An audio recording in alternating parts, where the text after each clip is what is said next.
Good afternoon, good evening, good morning, wherever you are, and welcome to NerdTube. We are talking the Book of Boba Fett, Episode 5, The Return of the Mandalorian. This could arguably be Season 3, Episode 1 of The Mandalorian, and it very much felt like that. But this is one of the most bizarre episodes I've ever seen of a television show. You do get episodes of TV shows where you'll maybe focus on maybe a side character for the whole episode, but never really would you ever focus. Oh, sorry, my bad. I apologize. Never really would you ever focus entirely on somebody who's not even a part of the fucking series, like you're doing with the Book of Boba Fett, because Boba Fett was not even in this bloody episode, which is hard to believe. I expected him to show up at some point. Once I realized that he was going to be fucking around with Mr. Daris for the second half of the episode, I thought, all right, Boba's going to show up at the end, and they're going to fucking bro hug and all that shit. But no, not even that. We get Fennec Shan doing his dirty work.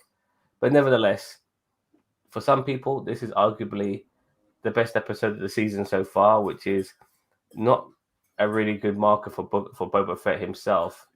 But on top of that, for me, not only did I enjoy this episode, I'm kind of torn that this episode doesn't have Boba Fett in it when it should have, and I'm feeling a bit weird about it. How about yourself? I've come to the conclusion that this show is not doing Boba Fett any favors at all. This was a fantastic episode of The Mandalorian. This would have been a great season 3 opener for The Mandalorian. Just establishing where he's at. I know we'll get into this later, but he's even getting a new ship. Like, how much more of the Mandalorian's character arc do you like? I thought, in the beginning he's doing the Mando thing. I'm like, okay, and then all of a sudden Fennec Shan will show up and recruit him, or he'll get a message from Boba Fett saying I need you, and he'll go, and then it'll just be like the first 15 minutes of the episode, and then he's on Tatooine or whatever. No, this whole freaking episode is about Mando's adventures and him him even learning to wield the Darksaber. It's like, what? This show is not doing Boba Fett any favors. I'm not a Boba Fett fanboy. I was actually hoping this show would give me something to like about Boba Fett. And it's not. It gives me more to work with The Mandalorian than Boba Fett. I just can't with this show. As I said, it was a great episode of The Mandalorian. There you go. There's my rant. No, I totally agree. I think what's happened is that Mando has become more Boba Fett than Boba Fett is Boba Fett, if you know what I mean. I know, the beginning sequence was amazing. It really was, and Jon Favreau, he's kind of writing Boba Fett, he's kind of writing the Mandalorian and all, but it seems to me that he's more in his element with Mandalorian than he is with Boba Fett. And the way that opening episode begins with him kind of going back to his old ways of bounty hunting, but this time he's kind of doing it for information more than money. I was just about to say, I think one of the Mandalorian scripts accidentally got mixed into the Boba Fett scripts. They accidentally dropped the pages and oh, okay, well here's Boba Fett, and then here's Mando, and then one of the episodes accidentally got crossed over. So we're gonna just have a whole episode in Mandalorian season 3 of Boba Fett. I totally agree, but considering we're down to 2 episodes now, and God, even then, after this episode, there's only 2 episodes left. Oh my God! It kind of feels like, hold on, and I'm jumping to the end here, but with Mando saying that he's got to say hello to his little friend, Scarface style, and meet up with Grogu. How does that play into the next couple of episodes? And are we still going to be following the Mandalorian now, or Mandalorian should be a supporting role? In this show, as much as I enjoyed this episode, this should not be about him. He should be there going, okay, Boba needs my help. I'm here. This is the way. I'm gonna help one of my bros. But no, we just got a full-on Mandalorian episode. So let's talk about it, shall we? All right. So we have him obviously going into the butcher's shop, and he's looking for a bounty. He knows the guy there is playing stupid. And then he says, "You're the guy I'm looking for." and he tells everyone else around him, all his henchmen, look, I don't want any of you guys. I'm not here. My beef ain't with you. I'm supposed to collect this dude. But no, we end up getting a fight scene. And we find out that the dark saber has some weight to it in how you wield it. At first, I thought this could be a bit of a continuity error, so to speak. I do know that originally George Lucas wanted the lightsabers to be very heavy, which is why when you see the fight between Obi-Wan and Darth Vader, both of them are holding the lightsabers with both hands. Not once did they ever go single-handed. But that obviously changes because they wanted more flamboyant fighting. I was going to say, Never, I always felt like that maybe you had to kind of like harmonize with the Force in order to like wield a lightsaber. You know, like it kind of you use the Force kind of all the time to like keep the lightsaber up, but it is heavy. But that was my thought. But yeah, I mean, like it didn't kind of. But then what about Moff Gideon? Like, how did he wield it so well? and not just Moff Gideon, not just Moff Gideon, but also the previous Mandalorians who also wielded it, you know, during the times of Mandalore. They weren't necessarily Force sensitive, but yes, they also wielded it, and one of them actually fought Darth Maul. He had no chance against Darth Maul, but he fought Darth Maul. Yeah, so I just found some of that just to be a bit weird, but yeah, we saw Mando using the dark saber, and initially, you know, sometimes when you see people fighting in some of these sort of PG sort of films with weapons that can kill. They might punch you, they might kick you. You know, Wolverine in the cartoons, he had those fucking claws. He never fucking stabbed anyone with it, did he? You know what I mean? And you know, like with the A-Team, they got fucking guns. They never kill anyone though. And I thought, oh shit, this is what's going to happen with Mando. He's got this fucking saber, and he's going to probably chop off people's weapons and stuff like that. But he's not going to kill anyone. But no, then he starts fucking. Oh yeah, Slicing people, stabbing people, cutting them in half and shit, and even taking the guy's head. But then it gets heavy, like, and they do say in the episode that it gets heavier with every swing. But like, I don't understand why. Like, they don't explain. And I don't need an explanation, but like, why? Like, why is it get heavier with every swing? Well, because you have to be fighting with the blade and not against it, as the armor smith said. Whatever the fuck that means. Whatever the fuck that means. You know, but no, okay. Well, anyway, he chops the guy's head off, which was pretty cool. Yeah. Puts it in the bag. Tells the staff members, look, go take his credits and have a good time. And then he goes and meets some gangsters. There's a funny elevator scene with one particular alien as well. But this place he's at, you know, is some sort of Halo sort of spaceport.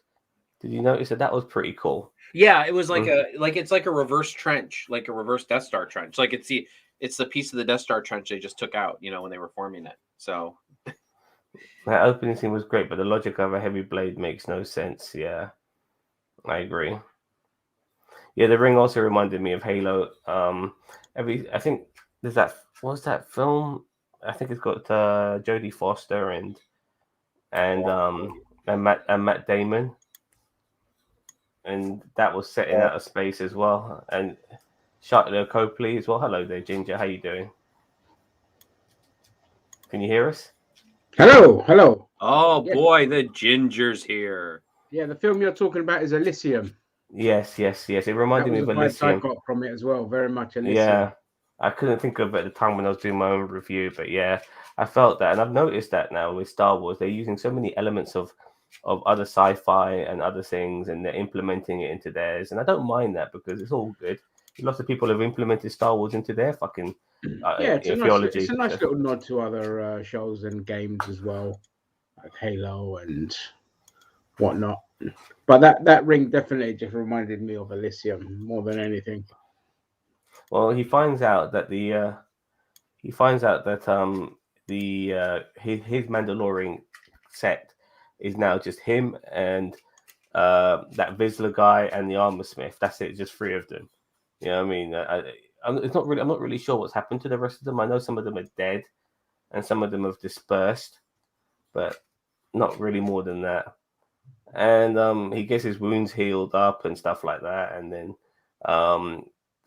we get some exposition on the on the Darksaber, and they did some repairing as well regarding Bo-Katan, because she was given the blade by Sabine in the Clone Wars, and because of that, it kind of meant that a curse was put upon Mandalore. Hence, why we saw the great purge of Mandalore with the Star Fighters, the Empire ships blowing the shit out of it, and it became a bit of a Terminator scene as well with those fucking droids. It was very remnant of Terminator there. Yeah, exactly. So apparently, if you get given the Darksaber and you don't fight for it, which Bo-Katan did initially in Clone Wars, then it's a curse. Hence why she wasn't willing to take it at the end of Mandalorian season 2. So we'll find out what happens there. And you think Bo-Katan would be on his ass, wanting that Darksaber back, but no, she's not around at this particular moment in time. Daniel Vance has said kinetic energy doubles with velocity and is proportional to mass, so the faster, the heavier. Okie dokie, mate. All right. So we get the Beskar spear also dissolved into mini chain mails for Grogu. It looks like we might be making another appearance. Do you think he'll be showing up on the Book of Boba Fett? No, but he'll be up in the Mandalorian for sure. Oh yeah, they're not letting that cash grab go. Like they'll CGI the fuck out of Luke Skywalker so that they can make him show up again. Yeah, and they can sell more Grogu toys. Yeah. Talking of CGI Luke Skywalker, I found out today that the pilot of one of the X-wings, the cop, when they were trying to interrogate Mando after he was flying around in that Naboo starfighter, the younger one was the guy who did CGI Luke Skywalker in the final episode. Right. Which is pretty cool. So good on him. Night of 1,000 Tears. Yeah, that's what it was called. Night of 1,000 Tears. It also seems that Mando, because he was ousted after beating Vizsla for the Darksaber, he basically had to explain that he did take off his helmet. So Armor Smith told him to fuck off, and now he has to go on a quest, which a lot of people will say will be happening in Mandalorian season 3, to find these caves where he can immerse himself in the waters and be forgiven for fucking removing his helmet, so to speak. I was trying to find a sexual way of saying that, but I couldn't. But yeah, removing his helmet, his big fat helmet off his head. So yeah, that's going to be the quest for season 3. Isn't the planet destroyed though? Well, the planet is being fucked over, wasteland? But not. Yeah, like a wasteland, so to speak. Yeah, I know the planet's still there. It's just it's a entire wasteland, pretty much. Right. So we're going to see how that pans out. Very much enjoyed this, but then I'm thinking to myself, okay, this is taking a bit too long here. Are we ever going to see Boba Fett? And then I started thinking to myself, possibly not. But then he takes a ship to Tatooine. I'm thinking, great. By the time he lands there, he's going to meet Boba Fett. But no, we get fucking Amy Sedaris for the next second half of the fucking episode. There was a funny bit where he boards a ship, where he has to take out all his weapons, and he goes, "The weapons are part of my religion." And I just thought, some Americans are gonna fucking meme the shit out of that.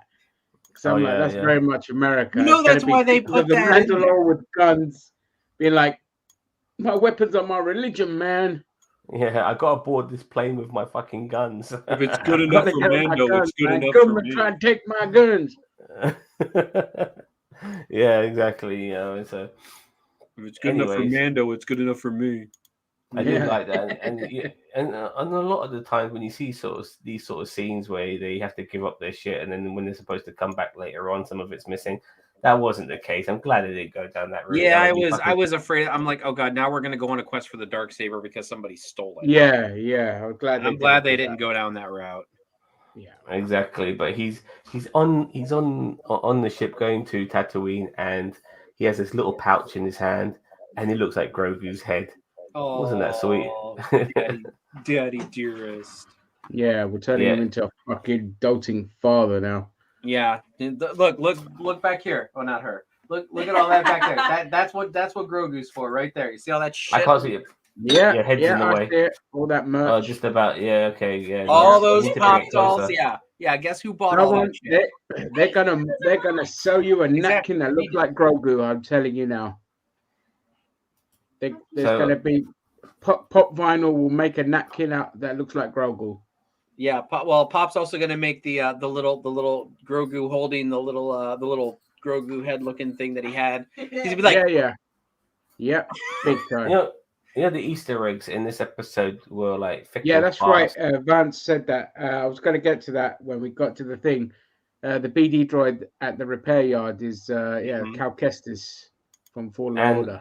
Is it the actual same one or just the same type? Well, we don't know yet. I don't know. Oh, okay, I just was curious. I noticed that, but I was like, I haven't played the game yet, but I didn't know about that droid. But I was like, is that the same one or is it like a different? Like, is it just the same type of droid? Because there's tons of R4, R2 units and all that other garbage. But you haven't played Jedi Fallen Order? Good game, mind you. You don't really care for lightsaber wielding. I own it. On Black Friday I bought it for $15. So I just haven't gotten around to playing it. Game. Yeah, it looks pretty good. Yeah. Also, the droids were in the Terminator scene were the same droids as the ones the in K2SO droids. Yeah. So yeah, like so many goddamn fucking Easter eggs in this as well. And talking of Easter eggs, I don't know how you guys feel about the Naboo fighter ship, because considering he had a car, like a Razor Crest, which housed many more people, had a fucking toilet, had a place that he could keep all his bounties. I think the toilet's the biggest, disadvantage there. No, but he was able to carbonite his bounties and put them on ice and stuff. Mm-hmm. We saw that in episode 1 of season 1. So, like, how's he going to do that in this? I'm thinking that the whole bloody. Well, this is where the episode falls apart for me. After this, I just lost interest because I was like, the Naboo Starfighter is just more bloody fan service that we don't need. Another throwback to the days of old, just so that they can sell another fucking toy that they already have the blueprints for. And it's like, it makes no sense having this ship. Yeah, great. It's nifty and it's fast. Where are you going to stick your cargo? Where are you going to stick all your stuff? I actually, I was thinking about that because it's like, I like the ship. Don't get me wrong. I like it, but you're right. Ship. It's not practical for the Mandalorian. But it's not practical. Yeah. Like, so I could see if maybe like this was a fighter that he had on a bounty hunter ship that he had, like maybe something a little bit bigger. Like maybe it detaches from the bottom if he has to chase somebody, like, and then he can go back to his main ship. Like, I'm not talking Star Destroyer size, but like Millennium Falcon size. And then on the bottom, he has that fighter so that if he has to actually chase somebody, he can just detach and go and that sucker flies. But you're right. No cargo, no carbonite area. You're right. No toilet. No toilet. It just seems like it's shoehorned in there. He even slept on the Razor Crest. We saw that on a couple of occasions. Vance said it there. He goes, Mando's new ship has a top bubble, the perfect size for Grogu. Foreshadowing? Yes. Yeah, probably. Pretty much. Yeah. So they can sell you the ship with Grogu in it. Oh, please do, because as I said, look, you know what the funny thing is, and this is on a personal note, you know what the funny thing is, though? This is how fucked up this shit is Megan, or my girlfriend Megan, she hasn't even seen all the episodes. She's buying this shit. She's only seen like most of season 1. Listen, I've got friends who aren't even Star Wars fans, but they just saw Grogu and they bought it. Yeah. It's like, what? They don't know nothing about Star Wars, but I thought, oh yeah, this is cute. It's like that frog in Return of the Jedi. The frog. It's like that frog in Return of the Jedi, but cute. I'll get it. Oh my! Here's our resident Spider-Man fan, Spoda. He absolutely loved the episode. However, it feels super out of place for the purpose of this series. I thought we would have got an episode with Boba, but Mando is included, not a full-on episode. Great though. Yeah, that's how I felt about it too. Yeah, it was very it's okay much for first half. Kind of did what it did, and then he went and met up with Boba. But the fact that the second half is basically him playing mechanic to a pointless ship, it fell apart for me after that. I loved the beginning of the episode, covering all that lore about the blade and the Night of 1,000 Tears and all of that. I loved all that shit. But then he goes and plays mechanic, and it's like, I don't care. Oh, great, you shagged the Jawa. Great, fantastic. That really fucking. And then she started talking Jawa. I'm like, what the fuck? Yeah. Apparently they're furry on the inside. So yeah, apparently they're furry. Probably like dark elf version of Ewoks, like Dark Ewoks or something. Another Easter egg. Houdini. Remember the Jawas Meg says came to back. you when she sees you naked. remember when they came back with that long sort of cylindrical thing the Jawas did. Yeah. And the thing that they used in the junkyard. Yeah, exactly. Yeah.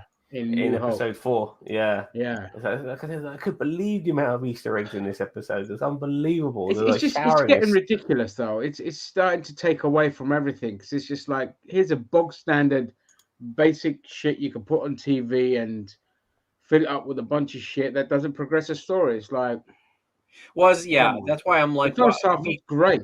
It really progressed Mandalorian's, new outing. Is he gonna go find Bo-Katan and join forces with her, or is he gonna go find other Mandalorians? And then we go straight to mechanic. Well, and that's why I'm just like, why? As I said, this was a great. I don't know if you were watching earlier, Ginger, but like, this was a great episode for Mandalorian season 3, episode 1. Yeah, I agree. The first half was perfect to start the whole season off. But if season 3 is going to consist of him just now going to fucking find Grogu, then it's anyway. He's pining for his merchandise sales. What he's doing. Exactly. I'm kind of curious to see if Grogu will end up becoming the second Mandalorian Jedi, which will be interesting. And he wields a dark saber. He has to fight for that, doesn't he? But even if he didn't, he just had a regular lightsaber, like with the Mandalorian armor on. That would be. Now, I don't know if I would say if that would be pretty cool or not. It's very hard to say, but nevertheless, we finally take this Nabooian fighter on a test run, so to speak, and he goes through another Easter egg called Beggar's Canyon. And you can see like the similarities to the pod racing scene and stuff like that. This thing looks like a glorified pod racer anyway, with its massive turbine engines and they fly through and stuff like that. And then he catches up with the ship that's leaving Tatooine, which he was on earlier. Go on. I honestly, when I first saw the drape over it, I thought it was going to be a fucking pod racer, and I thought it was going to be a gag where it's like, "Oh, I got you this ship," and it's like a fucking pod racer. He's going to be like, well, "I can't go to space with this." Like what? Now, which would have been a lot better. So it's like, fuck, I'll go on and look for another ship then. Yeah. Yeah. So we kind of saw like these. They were talking about these sublight speeds. It's a bit like nitroglycerine in space. He's not going into light speed because you've got to power that shit up. Apparently, you can't just flick it on. He's got to run the bike longer. But yeah, we get the space cops. We get the New Republic space cops. In the Breaker one, and we got a Mando on the tail and all that sort of shit. And they tried to bring him in. They asked him a few questions. They were going to initially let him go because one of the guys recognized him, but then he was asking further questions, and Mandalorian hightails it out of there, even though he's still in Tatooine. But all right, fair enough. He likes the ship, and that's when we see Fennec Shan pop along. Yeah, and Fennec Shan goes, "Yeah, I've got a job for you." And the person who, by the way, he jumped. I watched this episode twice, and Fennec Shan introduces herself by jumping down these boxes. But then, when I watched it the second time, I realized, that's not even Ming-Na Wen. I'm sure she could do that, but they got a stunt woman just to jump down a couple of boxes. All right, whatever. Right. Yeah, I know, it's crazy. But yeah, then he gives them some money. He gives it back to her, saying, "You know what? I'm gonna do this on the house, but first of all, I need to say hello to my little friend." And my little friend. Exactly. And so it's going to be interesting to see how this pans out now. So Mando, obviously, I feel is still going to be in the Book of Boba Fett, but he wants to see Grogu as well. So you guys don't think Grogu's going to show up in this, but Mando's going to show up in this again. I feel he's going to be the backup. He'll show up again in it, but they'll probably do the bit where he goes and sees Grogu in the Mandalorian season 3. Yeah, and I feel like he's going to show up for either the last 2 episodes or just the last episode because he's Well, there's another Easter egg. How was it, Wizard? That was what young Anakin said in Phantom Menace. Yeah, I thought that did. I forgot about that. Like I that did sound out of place. So I'm like, what is like that had to have been a reference to something because it sounded out of place for Mando. Just to say wizard, like what? And I didn't. Yeah, wizard in that context also is. I know it's like a throwback to Phantom Menace, but it was also a word for brilliant used in like the 1930s and 20s in the UK. Oh, that was well. That's why it sounded stupid. But Owen Last did call Ben Kenobi a crazy wizard as well. So it got more, I think it's got more than one meaning. If you know what I mean. So, anyways, but so that was Fennec Shan. Sorry, apologize. Fennec hires him. He's going to come back. See how it goes. You said that he's going to see fucking hell, Grogu in the first episode of season 3, but then he still has to come back to see Boba Fett. So but it'll be a time jump between the two seasons. Fair enough. Yeah. Now you know that's speculation. But... Now what we were talking about earlier is how Mandalorian is more Boba Fett than Boba Fett is, and this is becoming a bit of a problem because Mandalorian pretty much keeps his helmet on most of the time while Boba Fett takes it off. Mandalorian's a lot more stoic and quieter. Only talks when he really has to, whilst Boba Fett is talking all the time and is loving animals and shit like that. Man, it's got a little bit more mystery regarding Mandalorian. And well, they cucked him as expected. I knew Disney would do what they did, and they cucked him. Wow. This is animal loving fucking softy, and it's just like no, shouldn't have done it like that. Yeah, you can rule with respect, but you got to be ruthless. Yeah, no, they're against people that put you in danger. Yeah, I said in the beginning, Ginger. I said this series is not doing Boba. Like I know, it's not. This series is not doing Boba Fett any favors because, as I said, I don't like Boba Fett only because, I don't understand the fandom's love for him. Like from the 8 minutes he was in the original trilogy, and I know there's extended canon and all this other bullshit, but I don't care. He was in 8 minutes of the original trilogy, and I do not get the love for that. It's not earned. So I'm like, okay, you make me like Boba Fett with this series and whatever. But this series is not doing Boba Fett any favors at all. No. And I want a non-Jedi thing in Star Wars to be good. I really do. And we'll take this one, Ginger. Yeah, not a fan of this, guys. What a weirdly inputted episode in such a great series so far. Loved it up until this point when don't need Mando coming in to take Boba's spotlight. On the whole, I agree. This could have been just done in the Mandalorian itself. Mm-hmm. But, they stuck it in because they need to pad it out because they could have gone for a whole Game of Thrones type thing / Godfather type thing with the Book of Boba Fett, but it's Disney and they just don't have the balls to do something like that. So I said we got a big filler episode, but I can understand people being frustrated with it being stuck in the middle of a show about Boba Fett. First of all, two things. First, was this the first time we saw Womp Rats in Star Wars? No. We've seen them before in live action. Well, the Womp Rats, yeah, I think we've seen them in Mandalorian. I think. Okay, all right. Yeah. Secondly, I would have made this episode maybe an episode centric on the Pikes, or along, basically the opposition, focused on them for a whole episode. And ceasing from their perspective to see what Boba Fett will be going up against, because it's very one-sided at the moment. We don't really know who the fucking bad guys are.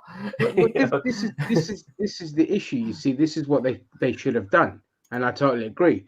They could have gone with other houses and done, delve into their lore instead of this, and instead of whatever the fuck episode 3 was of Book of Boba Fett with that fucking awful car chasing.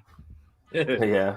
The motorized scooters in the square. Yeah, the mods and all of that. It's just like, oh god, it's like, it's like the supermarket. England in the fucking desert. Quadrophenia. England in the desert.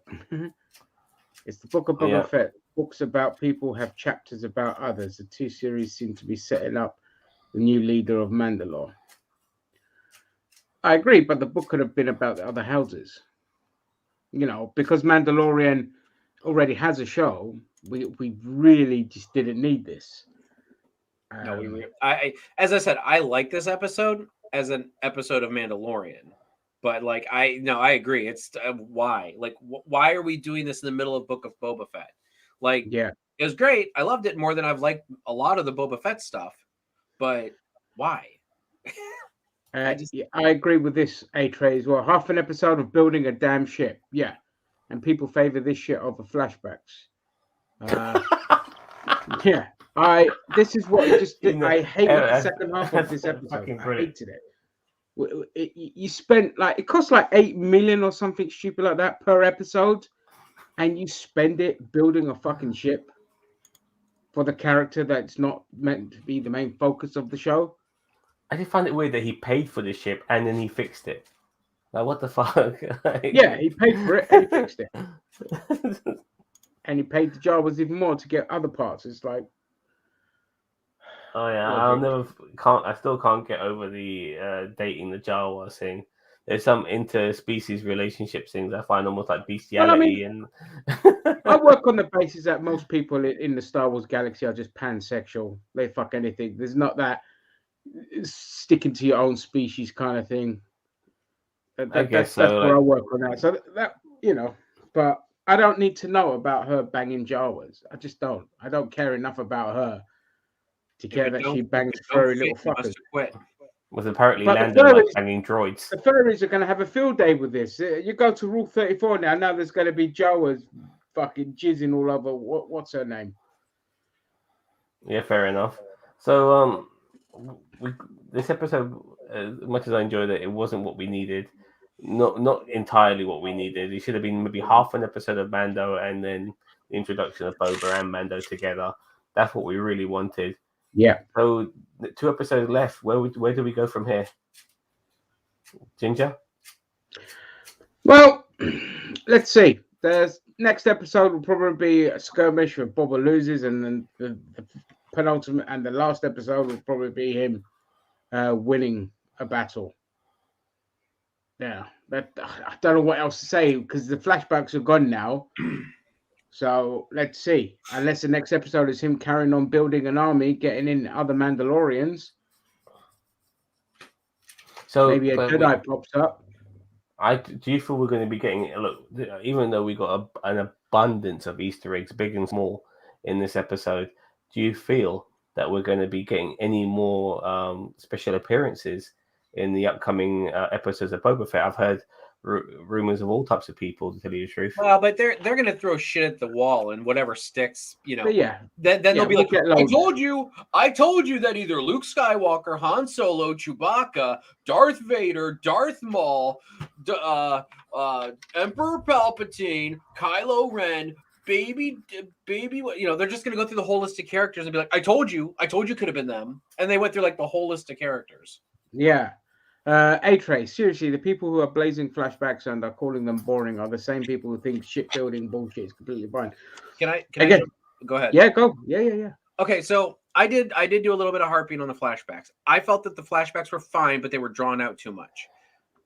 Now the build, and I'm going to say the exact same thing about the starfighter scene.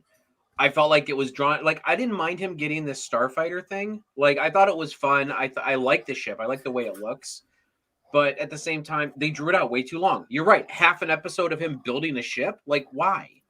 Like, are we supposed to become now more attached to the ship because they spent time in an episode building it? We got attached to the Razor Crest. We didn't watch him fucking build that ship. Like, the charm of a ship comes with its use, not with its construction. Just want to respond to Daniel Vance here. This has not been confirmed. This is just obviously the theories going around on Twitter, is that Sabine Wren could be the armorsmith, which would be making the world a bit small in my opinion. But I really don't want that to be the case. I don't want that to be the case. I don't want her to be someone we already know. Yeah, that would be making the world just too small for my liking. It's a good fan theory, and it does make sense to a degree because how does she know about the tale of Bo-Katan? You know, because Sabine Wren was the person who gave Bo-Katan the Darksaber in the Clone Wars. But if that was the case, I mean, if they make it work, fine. But I hope that's not the case. You know, I just want the Armistice to be her own person. If that was the case, I really feel like that they should have done that by now. You know, like it should have been done by now. You know, like they can't tell me they're J. Michael Straczynski in this and being like, oh, we had it set this way the whole time. Like then I feel like that's an ass pull. I don't feel like that's a something they set up in season 1 of The Mandalorian, and now it's just now coming to fruition in season 3.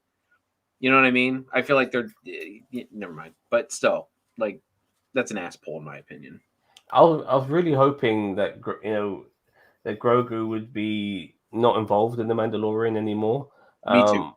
I got nothing. Like we've had that moment now. Focus more on the Mando. He's got the Darksaber. He goes to Mandalore, tries to be the leader of Mandalore. People are fighting for his throne. Does he want to remain the leader, or is he happy to give up his throne? You know, all of these sort of things. It will take it into a totally different direction. But he just seems to be fixated on Grogu, even though he gave him up. And if we do see Grogu again, I mean, I think we'll see Luke Skywalker again. So they'll probably do it so they can fix the bad CGI in that final episode. Dude, like, there's look, guys. We improved on it. There's guys in their parents' basements who do better deep fakes than fucking Disney. You know, it's unfucking believable. Yeah, great first half again. Yeah, for sure. I would have loved this. It would have been a fantastic opener to season 3. The first half, not the shipbuilding part. I don't care about that shit. I just felt like they spent way too much time on it. Like, and then then he goes into space and he has to have the conversation with the space popo. Like, I'm like, come on, guys. Like, why he's throwing back to season 2 when they had that issue? Was it season 2 or season 1 when they did this exact same thing in space? In season 2, it was episode 2 of season 2 with the snow spiders. Yeah. It's just like, why are we doing this again? Like, especially in an episode of Boba Fett that's not like it's filler. It is fucking filler, and part of it is good filler, and it makes me mad that it's good filler because now we don't get it. And if I swear to God, if they put it in Mandalorian episode 1 season 3, episode 1 season 3, then why? Like you're taking incredibly good content dedicated to a character, and you're just wasting it. Like right here in this filler episode of Boba Fett. I'm going to throw a prediction out there. You know, just from what we have so far. But with the guy who did the Mark Hamill deepfake actor in this, who played one of the X-Wing pilots, I do think Luke Skywalker is going to come back. You know, especially with Mando saying that he wants to see Grogu and stuff like that. Yeah. I do feel, and it's going to be interesting to see Luke Skywalker and Boba Fett meeting each other again, considering they were fighting. The last time they saw each other, they were trying to kill each other. So it's going to be interesting to see how that pans out in the future. I don't know if he'll pop up in the Mandalorian in the Book of Boba Fett. You don't think so? I don't think so. No, could be wrong. Fair enough. But you think we'll get any other CGI characters like like Han Solo or Leia or Lando? Or I hope to God not. I don't think so. They need to actually focus on Boba Fett is what they fucking need to do. Like that's why it's just like definitely not Thrawn. I don't think he'll be popping up anytime soon. God, please don't. Yeah, I love Thrawn, but like that'll be a total disservice to Boba Fett and Thrawn. Thrawn is going to be in the Ahsoka series, so if it shows up anyway, it might be in Mandalorian season 3. How about Bosk? Sorry, go on. Yeah? Bosk? Or Cad Bane from Clone Wars. We might get Cad Bane and Bosk. Yeah, we might get them. But they're bounty hunters. That makes sense for them to show up here. You know what I mean? Like, yeah. I just. But the funny thing is, like, Mandalorian was a really cool moment, but he wasn't like I want that holy shit moment. You know what I mean? Sorry, I swear if the next episode. Yeah. I'm gonna lose it. A-Train's on his wit's end here, man. We're with you, man. We're with you, 100%. Fair enough. Fair enough. The next 2 episodes can't be filler. Ben, yeah. I felt like episode 3 was filler too. Like, I don't know. A young Kylo Ren, a young Ben Solo. Who knows? You know what I mean? Maybe you can see him and Grogu wielding their lightsabers around and shit like that. You know? Yeah. So would they be born at this? Would they be born at this point? Would Ben Solo be born at this point? Do we know? Yeah, I think so. Yeah. Yeah, I think so. Because I think it's like, isn't it 5 years after the fall of the Empire? Yeah, for sure. Han and Leia would have got. Oh yeah, he'll be born because it's 25 years until the rise of the First Order. And he's in his 30s, isn't he? I think so. Yeah, I think he's about. Yeah, 30. I think he's supposed to be in his early 30s, and yeah, in the sequel trilogy.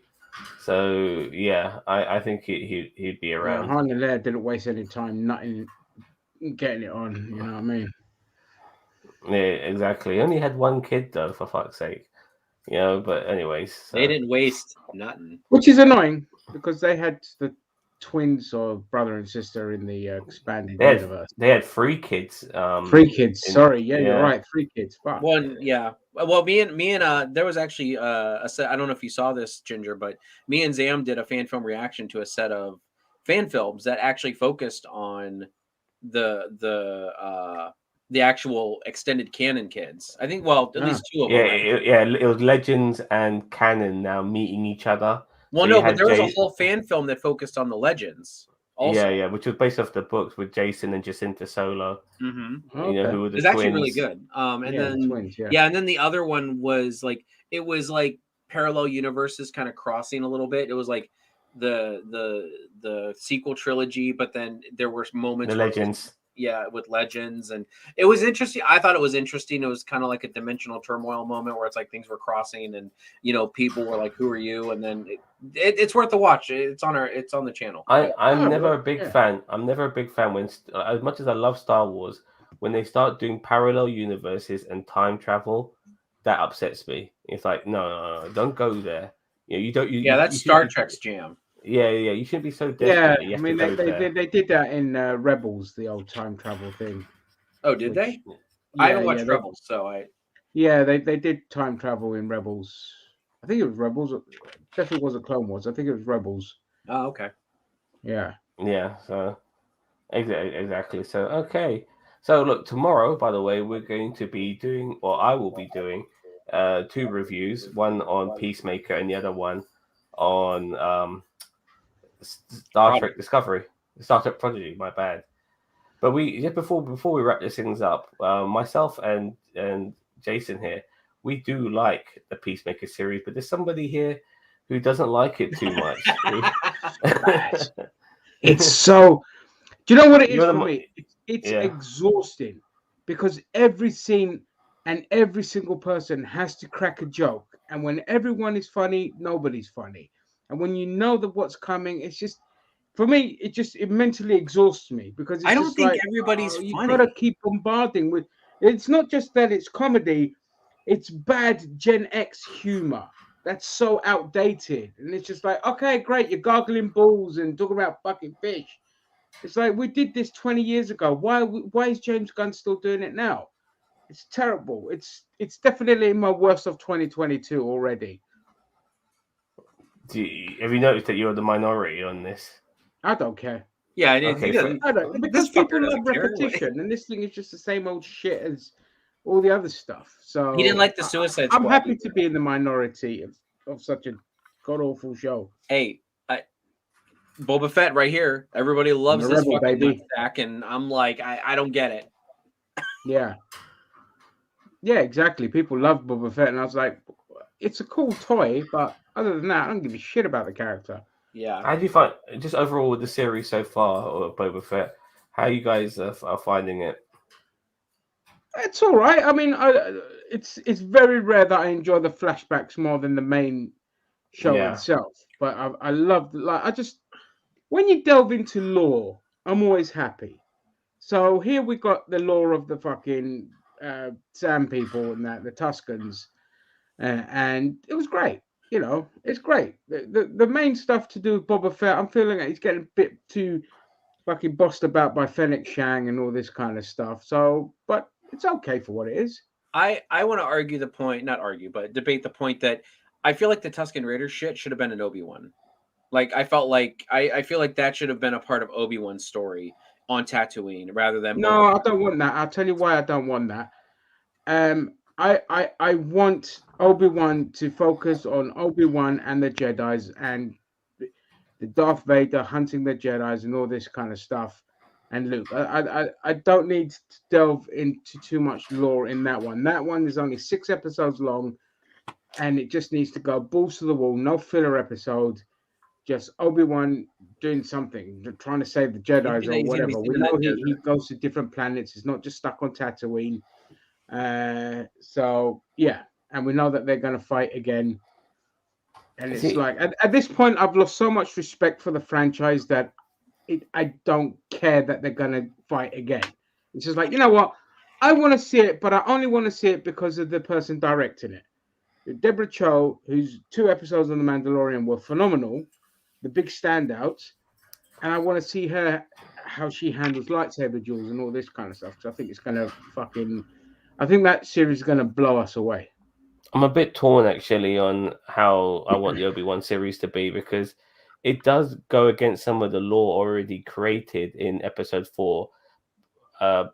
Obi-Wan says, nobody's called me Obi-Wan since since before you were born. When he says that to Luke Skywalker, when he's asking who Obi-Wan Kenobi is to Ben Kenobi, and so you would think that when Obi-Wan and Darth Vader have their rematch, or their second match of their trilogy of matches, which will be shown in that series, that he's going to refer to Obi-Wan as Obi-Wan, so you would have heard his name, again. And those sort of things bother me a little bit, because it just ruins what the already established lore, what's already been established, set in stone on film. If they do these sort of things, I personally would like to see him actually on Tatooine for 6 episodes, just being a fucking hermit. I mean, honestly, at this point, we've got it with Boba Fett. Normally, that's what I'm saying. They wasted it with Boba Fett, in my opinion. They wasted that with Boba Fett, and yeah, it's a different board. Boba Fett will be burning the houses, will be part of Obi-Wan. We've got Inquisitors in Obi-Wan, so there's going to be a fuckload of lightsaber duels and all this kind of stuff. So it's going to be Inquisitors, if they do it right. I don't mind. Wait a minute. Okay, so why are there Vader? Why are there Inquisitors? Because, I mean, aren't they all, like, is Vader hunting and killing Inquisitors too? Because there's only supposed to be, like, Palpatine and Vader. Like, is that what they are? Now, if they're hunting down Inquisitors weren't just put in so the Jedi's been hunted can have more people with red lightsabers to fight. That was established a long time ago. I know, but that's why so they're going to be in this. Because don't forget, like, Obi-Wan, it takes place during the Empire, not during the Mandalorian period. Yeah. This is before Yavin, not after. Yeah, the Inquisitors were used to kind of help hunt the Jedi and all this kind of stuff, and I'm all for it. Stick it all in there. You know what I'm excited for? I'm excited for Andor. Too mad. Me too. I've got more haters here. It's fascinating. Very infuriating episode. Not a case of it being bad, just how awfully placed this is. Like, wow, did nobody in the studio think should have been at the beginning of Mando season 3? I want more Boba. Yeah, I wanted more Boba too. Or as I told the guys earlier, we could have focused on the Pike Syndicate in this episode. That would have made sense because they're supposed to be the big bads. Well, look, you saw with Hawkeye, they finally bring in fucking Kingpin on the final episode, and it just felt a bit weird. Like, we have 6 episodes of Hawkeye, and now you bring him in. You could have brought him in maybe an episode or 2 earlier, just to pad him out a little bit.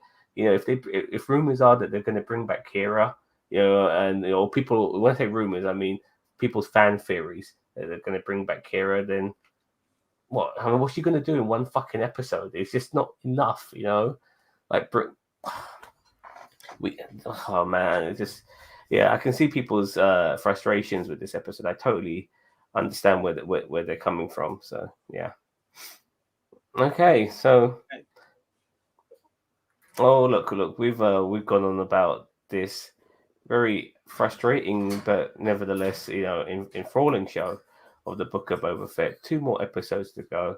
We will be back tomorrow talking Discovery Prodigy, and I'll be doing a Prodigy review as well as Peacemaker, but we'll be doing a debate here again. I'm not sure if you're going to join us for that one, Ginger. Are you actually watching Peacemaker, even though you hate it? No, I gave up. I literally couldn't take anymore. I gave up 3 episodes in. He's just jelly because he saw John Cena in his underwear. That's what that is. Yeah, that's what it is. I couldn't match that physique. I mean, yeah. I mean, it's okay, Ginger. Not many of us can. He's not one of those guys that like just bulks up. He has to look like one of those guys that actually is not just all bulk. He's actually pretty fit too. Yeah, whatever. I do. That's from the episode. I do feel John Cena will return back into to the WWE, in spits and spats. Yeah, I know he doesn't like the Peacemaker too, man. What can we do? But nevertheless, John Cena will return back into WWE in spits and spats. But how do you think Vince McMahon is taking the fact that his star man, his Fruity Pebble, Make-A-Wish Foundation, people, all the kids who love him, has been seen naked, fucking women, doing drugs and swearing beyond belief? You think this will ruin his reputation as a kiddie babyface? Vince has no idea about the Peacemaker. Yeah, he hasn't seen. He literally does not watch anything that isn't WWE related. That's straight from Freddie Prinze Jr.'s mouth, who used to be a writer for the show. He said Vince hasn't a fucking clue about anything outside his own little bubble. Yeah. Okay, fair enough. But he will be informed that his man is doing R-rated stuff, even though he's popular with the kids. By the way, if I ever had to make a wish, I'd want John Cena to show up in his underwear doing drugs and having sex. I'm just saying that's the John Cena I would want to show up to my Make-A-Wish meeting. I mean, well, yeah, we don't want the guy in fucking jorts and wristbands. Yeah, going out so cringe. Nothing wrong in jorts, by the way, but I know what you mean. I like wearing jorts. But, God, hey, whatever's comfortable for you, man. Yeah, exactly. But regarding the Peacemaker, I've always said that the closest we're ever going to get to a heel John Cena is in movies and television. And it's really good to see him sometimes be put on that bad persona. I would like to see him play a more serious, as he would say in the Suicide Squad, he's thorough. When he put on his game face after killing Rick Flag and trying to kill Ratcatcher 2. I want to see a bit of that Peacemaker in the Peacemaker series. That would be nice too. But we'll see how that goes. What time are you guys doing Peacemaker? Because Too Mad, you can just join in the discussion there. Yeah, well, we're going to be doing 11:30 p.m. UK time, 6:30 p.m. Eastern time. There you go, Too Mad. You can join in the chat there and talk Peacemaker with me. Circle jerk. It'll be great. Yeah, you can get into a nice, good old circle jerk. Yeah, I can't wait. I'll be honest with you, it's a bit of breath of fresh air. It's good to see adult orientated, even though it's as far as you're concerned, it's a bit too jokey. It doesn't matter what I think. If you guys are enjoying it, go for it. It's no skin off my nose. Well, after the boys, there hasn't really been much adult orientated superhero content. So I miss Harley Quinn. I want more Harley Quinn, is what I want. Oh my God! Bring back Harley Quinn. It's coming. It's coming. I know they've already confirmed. Oh, yes. But hurry up. Is that season 4? One of the best shows ever made, ever. I'll give it. So many times. I'll give it another shot, actually. But yeah, what season is it on now? It's coming up to season 3. Yeah, okay. But like they really did like season 1. Like it was like season 1A and 1B, but they did call it season 1 and season 2. I really felt like it because there was like a month and a half between season 1 and season 2. Yeah, I'm like, just call it. Just make it one season. Like it was like what? Just make it one season. Yeah, and make more of it. God damn it! Hurry up! Oh man, put that and Young Justice on it. Going great. Yeah, fair enough. We can just do a whole stream gushing on like good and bad DC stuff because we've got so much shit right now. We could probably go on. Okay. Yeah. Okay. Like I said, I'm working on a top 10, like proper though. It's got like clips and all this kind of shit. A top 10 something. I won't say what.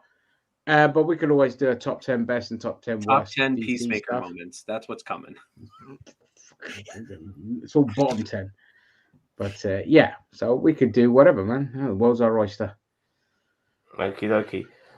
All right, so catch us tomorrow for the Peacemaker stream at 11:30 p.m. UK time, 6:30 Eastern, and as well as other stuff here on NerdTube. And don't forget to subscribe to NerdTube. We are the greatest YouTube channel you never heard of. We just recently hit 2,000 subs. Thank you very much for that, everyone. Almost 2. We're 2 away from 2.1. Exactly. Nice. And we'll see where we are in a year's time from now. But don't join us in a year's time. Join us tomorrow. Take care, everyone. And yeah, live long and prosper. Bye-bye. See you, Vance. Take care, guys.